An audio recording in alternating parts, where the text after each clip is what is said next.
ओम नमो भगवते वासुदेवाय नमः। बोलिए श्री लक्ष्मीपति श्री विष्णु भगवान की जय। जय हो तुलसी शालिग्राम जी भगवान की। हरे कृष्णा प्रिय भक्तजनों, आज आषाढ़ मास के कृष्ण पक्ष की एकादशी तिथि है। आज जोगनी एकादशी व्रत है। शास्त्रों के अनुसार इस व्रत को करने एवं कथा को सुनने से समस्त पापों का नाश हो जाता है तथा इस लोक में भोग और परलोक में मुक्ति प्राप्त होती है। संभव भगवान श्री कृष्ण युधिष्ठिर को बताते हुए कहते हैं कि जो भी व्यक्ति सच्चे मन से इस जोगनी एकादशी का व्रत करता है उसे पृथ्वी पर सभी तरह के सुख प्राप्त होते हैं।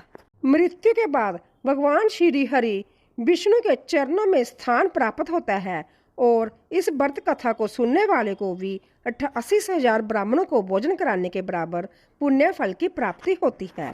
तो आइए आज मैं आपको सुना रही हूँ जोगनी एकादशी व्रत की बड़ी ही दुर्लभ कथा। महाभारत काल की बात है। एक बार धर्मराज युधिष्ठिर ने भगवान श्री कृष्ण से कहा, हे त्रिलोकीनाथ, अब आप कृपा करके आषाढ़ मास के कृष्ण पक्ष की एकादशी की कथा सुनाइए। इस एकादशी का नाम और महात्म्य क्या है, सो अब आप मुझे विस्तार पूर्वक बताइए। श्री कृष्ण भगवान ने कहा, हे पांडव पुत्र, आषाढ़ मास के कृष्ण पक्ष की एकादशी का नाम जोगनी एकादशी है और इसके व्रत से सभी पाप नष्ट हो जाते हैं। यह व्रत इस लोक में भोग तथा परलोक में मुक्ति देने वाला होता है। हे धर्मराज, यह एकादशी तीनों लोकों में प्रसिद्ध है। तुम्हें मैं प्राणों में कही हुई कथा सुनाता हूँ, ध्यान पूर्वक श्रवण करो। कुबेर नामक का एक राजा अलकापुरी नाम की नगरी में राज्य करता था। वह शिव भक्त था। उसका हेममाली नामक एक यक्ष सेवक था जो पूजा के लिए फूल लाया करता था। हेममाली विशालाक्षी नाम की एक अति सुंदर स्त्री थी।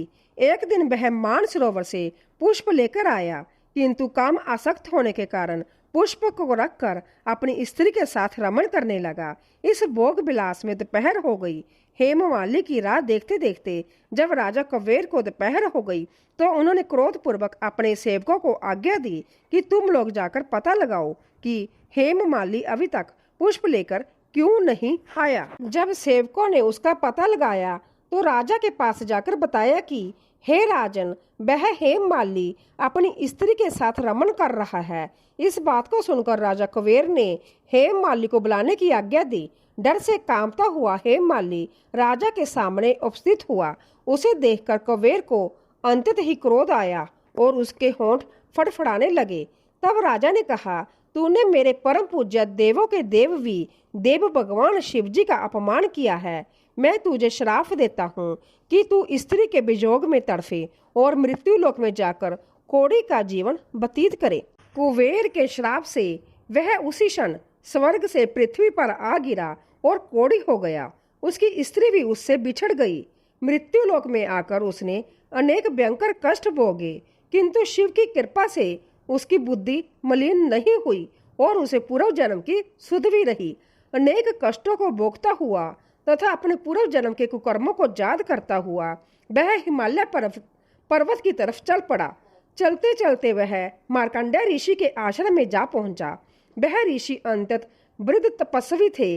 वह दूसरे ब्रह्मा के समान प्रतीत हो रहे थे और उनका वह आश्रम ब्रह्मा के सभा के समान शोभा दे रहा था।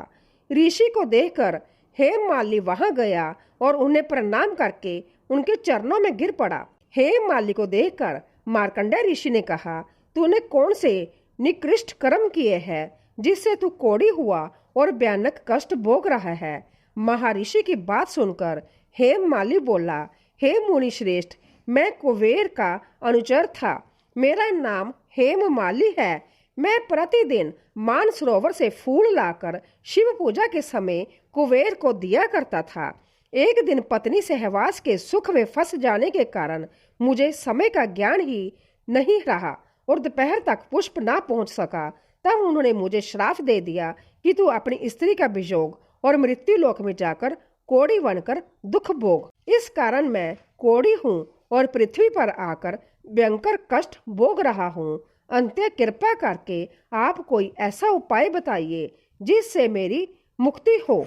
मार्कंडेय ऋषि ने कहा, हे हेममाली, तूने मेरे सम्मुख सत्य वचन कहे हैं, इसीलिए मैं तेरे उद्धार के लिए एक व्रत बताता हूँ। यदि तू आषाढ़ माह के कृष्ण पक्ष की जोगनी नाम की एकादशी का विधान पूर्वक व्रत करे तो तेरे सभी पाप नष्ट हो जाएंगे। मार्कंडेय ऋषि के वचन सुनकर हेममाली अति प्रसन्न हुआ और उनके वचनों के अनुसार जोगनी एकादशी का विधि विधान से व्रत करने लगा। इस व्रत के प्रभाव से वह अपने पुराने स्वरूप में आ गया और अपनी स्त्री के साथ सुखपूर्वक रहने लगा। भगवान श्री कृष्ण ने कहा, हे राजन, इस जोगनी एकादशी की कथा का फल 88,000 ब्राह्मणों को भोजन कराने के बराबर है। इसके व्रत से सभी पाप नष्ट हो जाते हैं और अंत में मोक्ष प्राप्त करके प्राणी स्वर्ग का अधिकारी बनता है। तो प्रेम से बोलिए, लक्ष्मीपति श्री विष्णु भगवान की जय। ओम नमो भगवते वासुदेवाय नमः। प्रिय भक्तजनों, इस एकादशी व्रत को संपूर्ण करने के लिए आइए अब सुनते हैं धन, यश, वैभव और सभी प्रकार की मनोकामना को पूर्ण करने वाली जोगनी एकादशी के दिन सुनी जाने वाली बड़ी ही दुर्लभ सभी मनोकामना को पूर्ण करने वाली कथा। यह एकादशी व्रत का प्रभाव ही था कि पुराने समय में एक निर्दयी कुष्ठ रोगी बेहलिया ने गंगा जी में एकादशी के दिन स्नान करके तुलसी वृक्ष की पूजा की थी।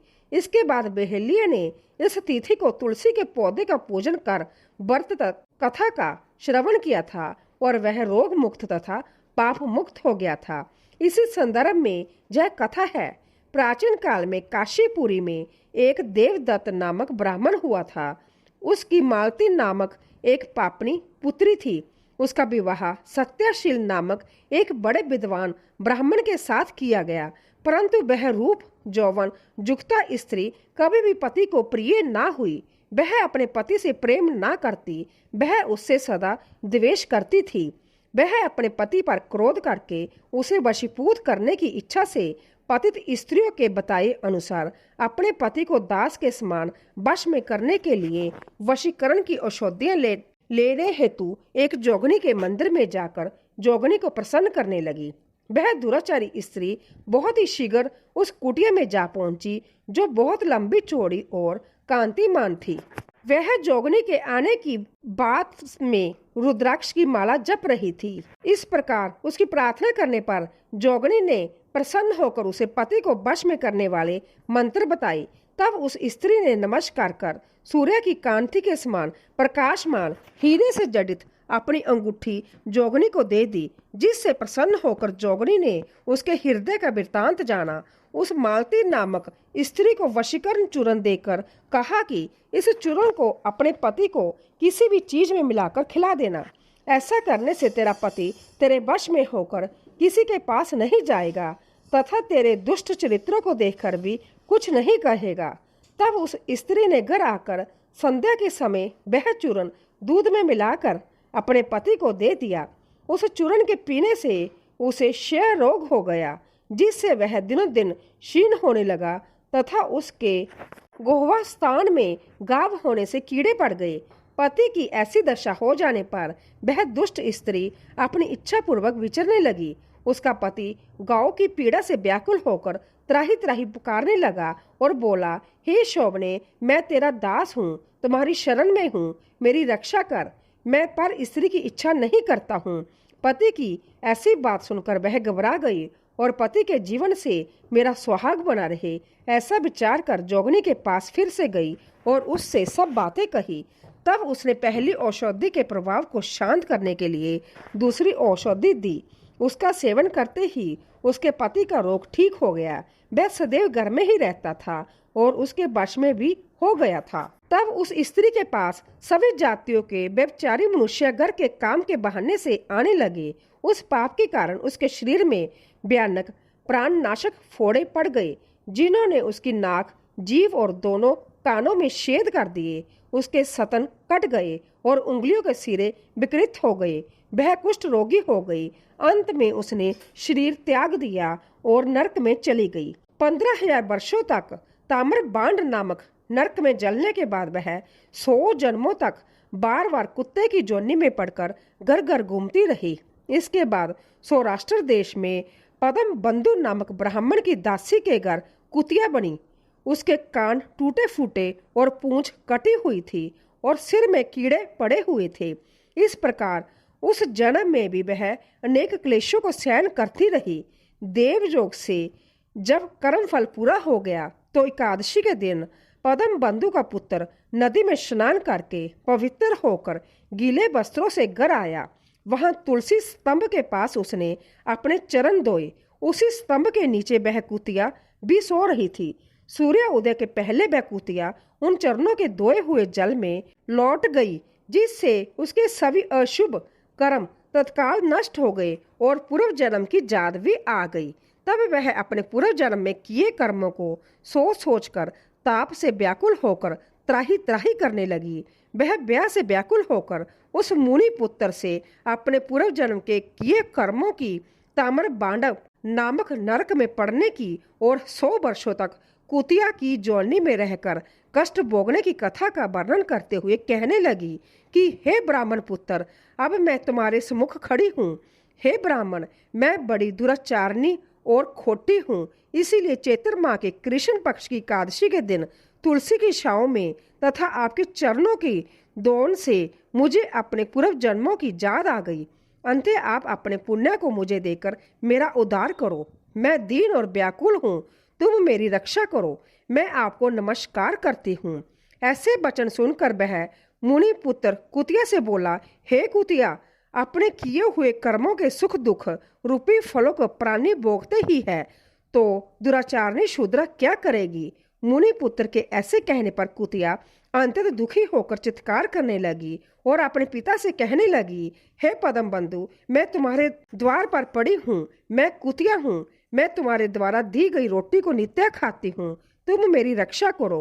गृहस्थ महात्माओं के घर पर जो जीव पड़े रहते हैं, उनका उद्धार करना उनका आवश्यक कर्तव्य है। ऐसा न करने से वह भगवान के कोप से अपने सर्वस्व को नष्ट कर अंत में नरकगामी होते हैं। ऐसा वेद वेदांतों का मत है। यह कर्म कर्तव्य है। तुम दयालु हो, अंत्या मुझ दुष्ट बुद्धि का उद्धार करो। दुखी कुतिया के ऐसे वाक्य सुनकर पद्म बंधु शीघ्र ही घर से बाहर आए और कुतिया से पूछने लगे, क्या बात है। तब वहां पर खड़े हुए मुनि पुत्र ने सब कथा का वर्णन किया।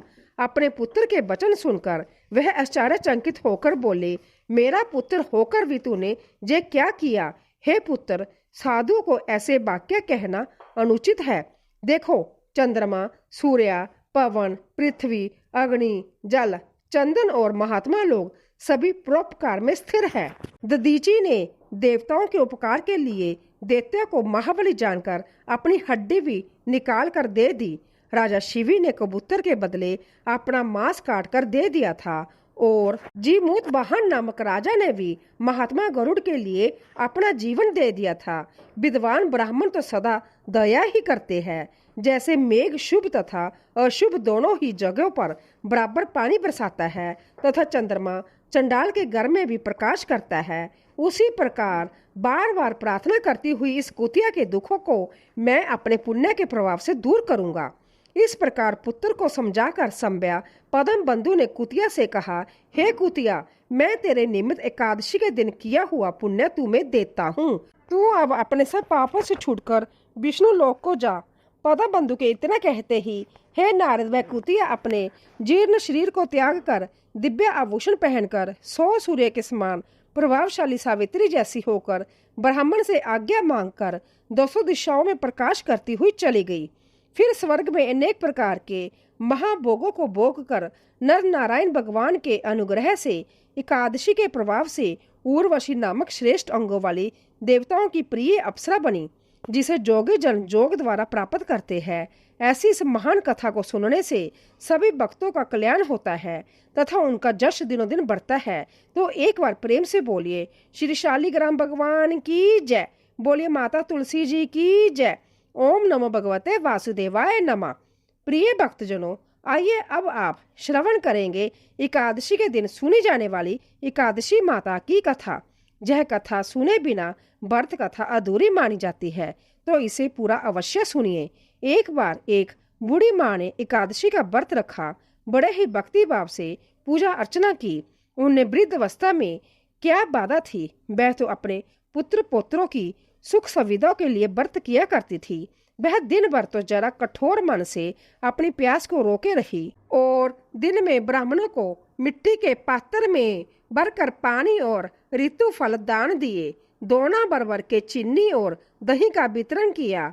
उन्हें गर्मी के कारण बहुत बेचैनी हो रही थी।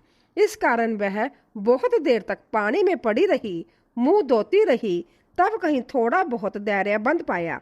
धूप तो तेज पड़ ही रही थी, इस कारण उनका मुंह बार बार सूख रहा था और बहुत बेचैनी हो रही थी। एक तो बुढ़ापा और दूसरा जब भयंकर गर्मी। वृद्धावस्था की स्थिति तो कुछ दूसरे ही प्रकार की होती है।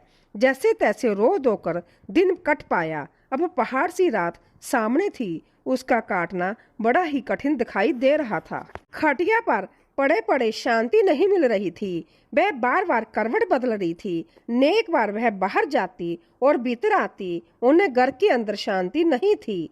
वह खटिया पर पड़ी पड़ी एकादशी माता का स्मरण कर रही थी। वह कहती रही कि हे माता जी, आप मेरी लाज रखिएगा, आप ही मुझे शांति दीजिएगा, जिससे मैं जब व्रत कर सकूं और जब पहाड़ सी रात शांति पूर्वक व्यतीत हो सके। प्यास के कारण बूढ़ी माँ की बेचैनी तो बढ़ती ही जा रही थी। उन्होंने धैर्य रखने का बहुत ही प्रयास किया, किंतु सहनशीलता की सीमा टूट गई और वह घबराकर एकदम चिल्ला उठी। बोली कि बचाओ बचाओ। अम्मा का चिल्लाना सुनकर परिवार वर्ग के नर नारी, बच्चे और पड़ोसी एकत्रित होकर बूढ़ी अम्मा की खटिया के समीप पहुंच गए। सबने पूछा कि अम्मा जी, आपको क्या हुआ? आप क्यों चिल्ला रही है? आप इस वृद्ध अवस्था में यह कठिन व्रत क्यों कर रही है? अम्मा जी, शक्ति से ही भक्ति होती है। थोड़ी ही देर में वह फिर से बोली कि अरे, मेरे प्राण निकले जा रहे हैं, मेरी छाती पर ठंडे पानी का घड़ा रख दो। अब नातियों ने दादी की छाती पर ठंडे पानी का पात्र रख दिया।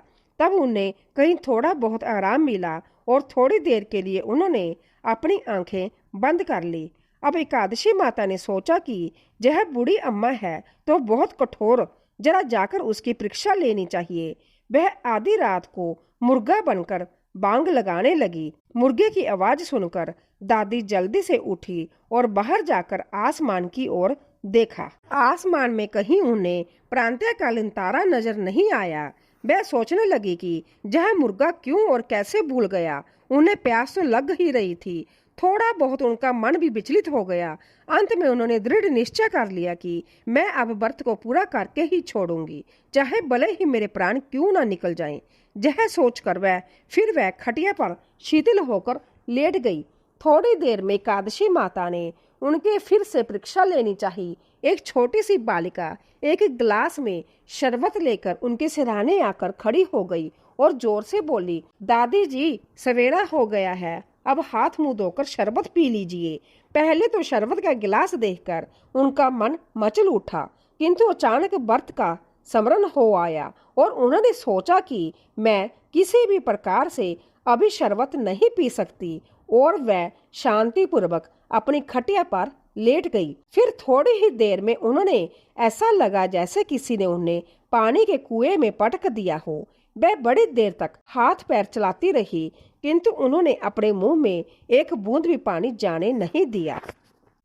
वह दृढ़ता पूर्वक अपने व्रत का पालन करती रही। थोड़ी देर में ना जाने कहां से सामने आग जलने लगी, जिससे बारी गर्मी बढ़ने लगी। प्यास के कारण प्राण निकलने लगे, किंतु वह आग बूढ़ी अम्मा का कुछ भी नहीं बिगाड़ पाया। वह जहां की तहां मुस्कुराती हुई बैठी रही। थोड़ी ही देर में बाहर प्रकाश दिखाई देने लगा। ऐसे लगा जैसे सवेरा हो गया हो। बूढ़ी अम्मा ने जब बाहर निकलकर देखा तो समझ गई कि अभी सवेरा होने में 3-4 घंटे की देरी है। यह जानकर वह शांतिपूर्वक इधर उधर घूमने लगी। फिर एकादशी माता यह बात अच्छी तरह से समझ गई कि यह बूढ़ी अम्मा किसी भी प्रकार से अपने व्रत से नहीं टल सकती है। वह उनके सत्य व्रत को अच्छी तरह से समझ गई। अब सवेरा होते ही बूढ़ी माता ने स्नान किया, भगवान का पूजा पाठ किया, एकादशी की कथा सुनी, ब्राह्मणों को दक्षिणा देकर भोजन कराया। तब कहीं जाकर उन्होंने व्रत का पारण करके जल ग्रहण किया। कन्याओं को भोज कराने के बाद अम्मा ने संध्या भोजन किया उस श्रेष्ठ व्रत के प्रभाव से बूढ़ी अम्मा की आयु में वृद्धि हो गई। उनका घर परिवार हरा भरा हो गया। अब उनको कोई अभाव नहीं रहा। वह हर तरह से सुख साधनों से संपन्न हो गई। नाती नातिन से उनका घर भर गया और वह इसी तरह से 12 महीनों की एकादशी का व्रत करने लगी। एकादशी माता के व्रत के प्रताप से इस संसार में हर प्रकार के सुख भोग कर अंत में वह बैकुंठ धाम को चली गई। जैसे एकादशी माता ने बूढ़ी माता और उनके परिवार को हरा भरा किया, ऐसे ही एकादशी माता हम सभी की मनोकामनाओं को पूर्ण करे। बोलिए श्री लक्ष्मी नारायण भगवान की जय। प्रिय भक्तजनों, आइए अब बड़ी ही श्रद्धा और प्रसन्नचित मन से इस मनोकामना को पूरी करने वाली राधा रानी की सच्ची कथा का श्रवण करते हैं। एक संत बरसाना में रहते थे और हर रोज सुबह उठकर जमुना नदी में स्नान करके राधा जी के दर्शन करने जाया करते थे। यह नियम हर रोज का था। जब तक राधा रानी के दर्शन नहीं कर लेते थे तब तक जल भी ग्रहण नहीं करते थे। दर्शन करते करते तकरीबन उनकी उम्र 80 वर्ष की हो गई। आज सुबह रोज की तरह उठे और जमुना जी में स्नान किया और राधा रानी के दर्शन को गए। मंदिर के पट खुले और राधा रानी के दर्शन करने लगे। दर्शन करते करते संत के मन में भाव आया कि मुझे राधा रानी के दर्शन करते करते आज 80 वर्ष हो गए, लेकिन मैंने आज तक राधा रानी को कोई भी वस्त्र नहीं चढ़ाए। लोग राधा रानी के लिए कोई नारियल लाता है, कोई चुनरी लाता है, कोई चूड़ी लाता है, कोई बिंदी लाता है, कोई साड़ी लाता है, कोई लहंगा चुनरी लाता है, लेकिन मैंने तो आज तक कुछ भी नहीं चढ़ाया है। यह विचार संत जी के मन में आया कि जब सभी मेरी राधा रानी के लिए कुछ ना कुछ लाते हैं तो मैं भी अपनी राधा रानी के लिए कुछ ना कुछ लेकर जरूर आऊंगा, लेकिन क्या लाऊं जिससे मेरी राधा रानी खुश हो जाए। तो संत जी यह सोचकर अपनी कुटिया में आ गए। सारी रात सोचते सोचते सुबह हो गई। सुबह उठकर उन्होंने स्नान किया और आज अपनी कुटिया में ही राधा रानी के दर्शन पूजन किए। दर्शन के बाद वह बाजार जाकर सबसे सुंदर वाला लहंगा चुनरी का कपड़ा लाए और अपनी कुटिया में आकर अपने ही हाथों से लहंगा चुनरी को सिला और सुंदर से सुंदर लहंगा चुनरी पर अपने हाथों से गोटा लगाया। जब पूरी तरह से लहंगा चुनरी तैयार हो गया तो मन में सोचा कि इस लहंगा चुनरी को अपनी राधा रानी को पहनाऊंगा तो बहुत ही सुंदर मेरी राधा रानी लगेगी। यह सोचकर आज संत जी उस लहंगा चुनरी को लेकर राधा रानी के मंदिर को चले। मंदिर की सीढ़ियां चढ़ने लगे और अपने मन में सोच रहे थे कि आज मेरे हाथों की बनाई हुई लहंगा चुनरी राधा रानी को पहनाई जाएगी तो मेरी लाडली बहुत ही सुंदर लगेगी। इतने में एक बरसाना की लड़की आई और बाबा से कहती है, बाबा आज बहुत ही खुश हो, क्या बात है बाबा, बताओ बताओ ना। तो बाबा ने कहा कि आज मैं बहुत खुश हूँ। आज मैंने अपने हाथों से राधा रानी के लिए लहंगा चुनरी बनाया है। इस लहंगा चुनरी को राधा रानी जी को पहनाऊंगा और मेरी राधा रानी बहुत सुंदर दिखेगी। उस लड़की ने कहा, बाबा मुझे भी दिखाओ ना, आपने लहंगा चुनरी कैसी बनाई है। लहंगा चुनरी को देखकर वह लड़की बोली, अरे बाबा राधा रानी के पास तो बहुत सारी पोशाकें हैं, तो यह मुझे दे दो ना। तब महात्मा जी बोले कि बेटी तुमको मैं दूसरी बाजार से दिलवा दूंगा। यह तो मैं अपने हाथ से बनाकर राधा रानी के लिए लेकर जा रहा हूँ, तुमको और कोई दूसरी दिलवा दूंगा। लेकिन उस छोटी सी बालिका ने उस महात्मा का दुपट्टा पकड़ लिया। बाबा यह मुझे दे दो। पर संत जी भी जिद करने लगे कि दूसरी दिलवाऊंगा, ये नहीं दूंगा। लेकिन वह बच्ची भी इतनी तेज थी कि संत जी के हाथ से छुड़ाकर वह लहंगा चुनरी को छीन कर भाग गई। अब तो बाबा को बहुत ही दुख हुआ कि मैंने आज तक राधा रानी को कुछ नहीं चढ़ाया, लेकिन जब लेकर आया तो लड़की लेकर भाग गई। मेरा तो जीवन ही खराब है, अब क्या करूँगा। यह सोचकर संत जी उन्हीं सीढ़ियों में बैठकर रोने लगे। इतने में कुछ संत वहां आए और पूछा, क्या बात है बाबा, आप क्यों रो रहे हैं। तो बाबा ने उन संतों को पूरी बात बताई। संतों ने बाबा को समझाया और कहा कि आप दुखी मत हो, कल दूसरी लहंगा चुनरी बनाकर राधा रानी को पहना देना। चलो राधा रानी के दर्शन कर लेते हैं। इस प्रकार संतों ने बाबा को समझाया और राधा रानी के दर्शन को लेकर चले गए। रोना तो बंद हुआ, लेकिन मन खराब था क्योंकि कामना पूरी नहीं हुई। तो अनमने मन से राधा रानी के दर्शन करने संत जा रहे थे और मन में यह सोच रहे थे कि मुझे लगता है कि किशोरी जी की इच्छा नहीं है, शायद राधा रानी मेरे हाथों से बनी पोशाक पहनना ही नहीं चाहती थी। ऐसा सोचकर बड़े दुखी होकर जा रहे थे। मंदिर जाकर राधा रानी के पट खुलने का इंतजार किया। थोड़ी ही देर बाद मंदिर के पट खुले तो संतों ने कहा, बाबा देखो तो आज हमारी राधा रानी बहुत ही सुंदर लग रही है। संतों की बात सुनकर जैसे ही बाबा ने अपना सिर उठाकर देखा तो जो लहंगा चुनरी बाबा ने अपने हाथों से बनाकर लाए थे वही आज राधा रानी ने पहनी थी। बाबा बहुत ही खुश हो गए और राधा रानी से कहा, हे राधा रानी, आपको इतना भी सब्र नहीं रहा? आप मेरे हाथों से मंदिर की सीढ़ियों से ही लेकर भाग गई, ऐसा क्यों? सर्वेश्वरी श्री राधा रानी जी ने कहा कि बाबा, आपके भाव को देखकर मुझसे रहा नहीं गया और यह केवल पोशाक नहीं है, इसमें आपका प्रेम है, तो मैं खुद ही आकर के आपसे लहंगा चुनरी छीन कर भाग गई। इतना सुनकर बाबा भाव विभोर हो गए और बाबा ने उसी समय किशोरी जी का धन्यवाद किया। बोलिए श्री राधा रानी सरकार की जय। जय श्री कृष्णा। हरे कृष्णा कृष्णा कृष्णा हरे हरे, हरे राम राम राम हरे हरे। ओम नमः शिवाय। प्रिय भक्तजनों, इस कथा को पूर्ण करते हुए भगवान विष्णु जी को समर्पित इस कथा का श्रवण कीजिए।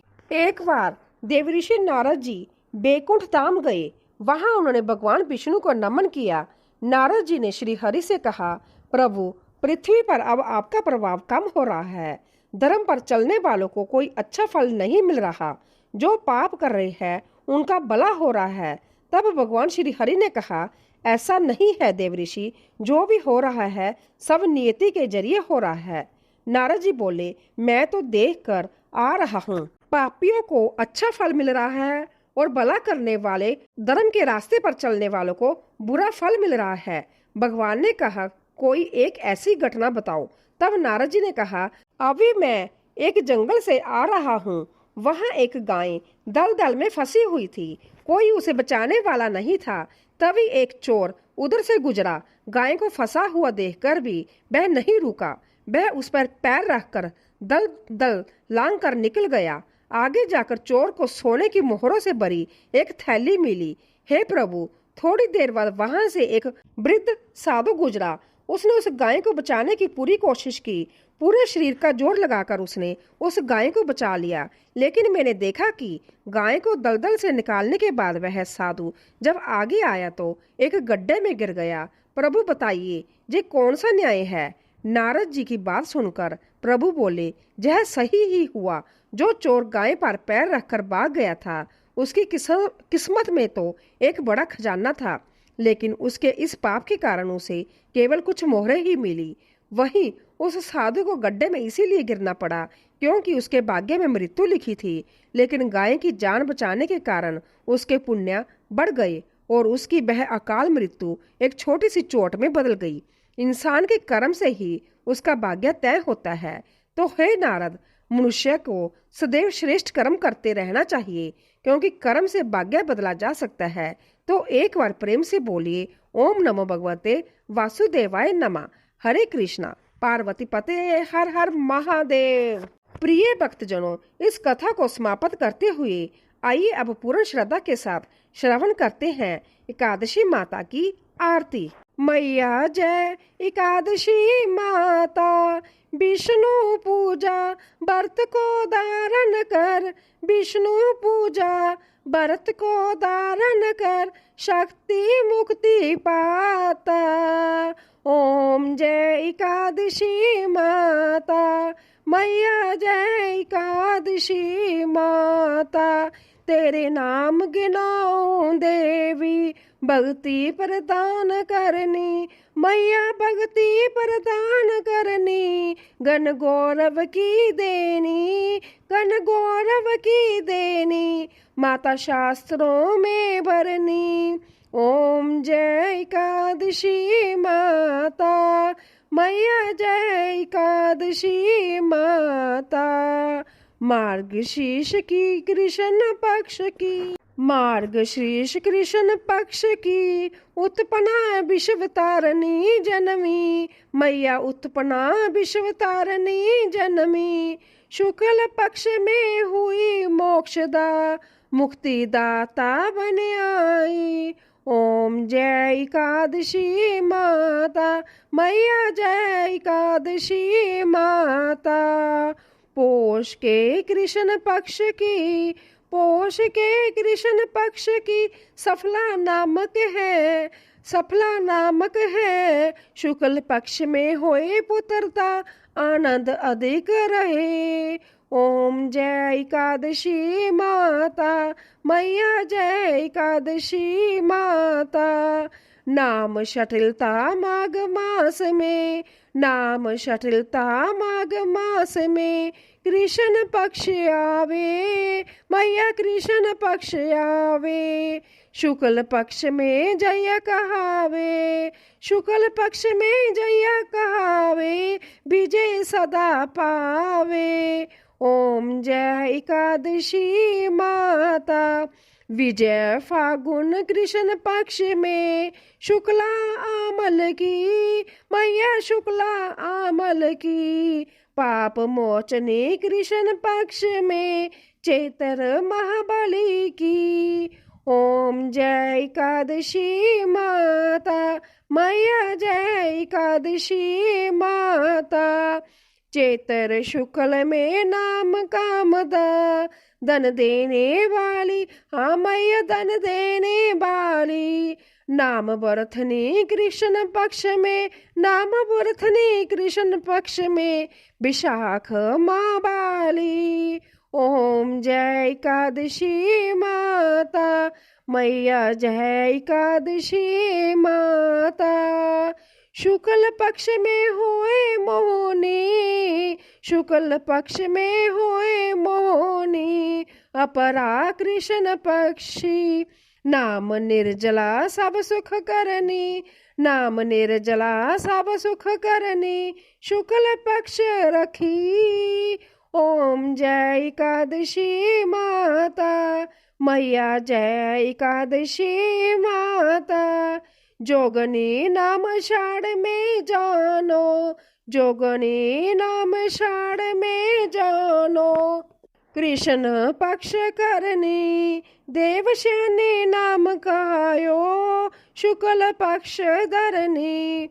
ओम जय एकादशी माता, मैया जय एकादशी माता। कामिका श्रावण मास में आवे, कामिका श्रावण मास में आवे। कृष्ण पक्ष कहिए, श्रावण शुक्ला होए पवित्र, आनंद से रहिए। ओम जय एकादशी माता, मैया जय एकादशी माता। अजा भाद्रोपद कृष्ण पक्ष की परवर्तनी शुक्ला। इंद्रा अश्विन कृष्ण पक्ष में, इंद्रा अश्विन कृष्ण पक्ष में।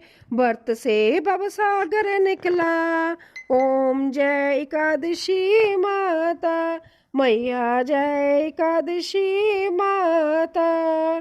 पाप कुंशा है शुक्ल पक्ष में, आप हरनहारी, आप पाप हरनहारी। रमा मास कार्तिक में आवे, सुखदायक बारी।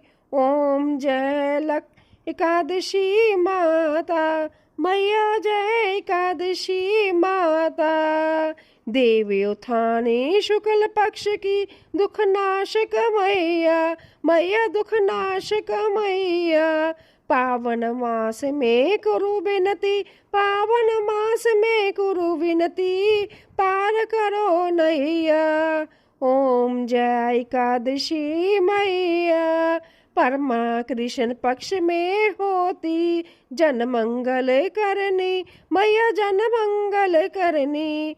शुक्ल मास में होए पद्मनी, शुक्ल मास में होए पद्मनी।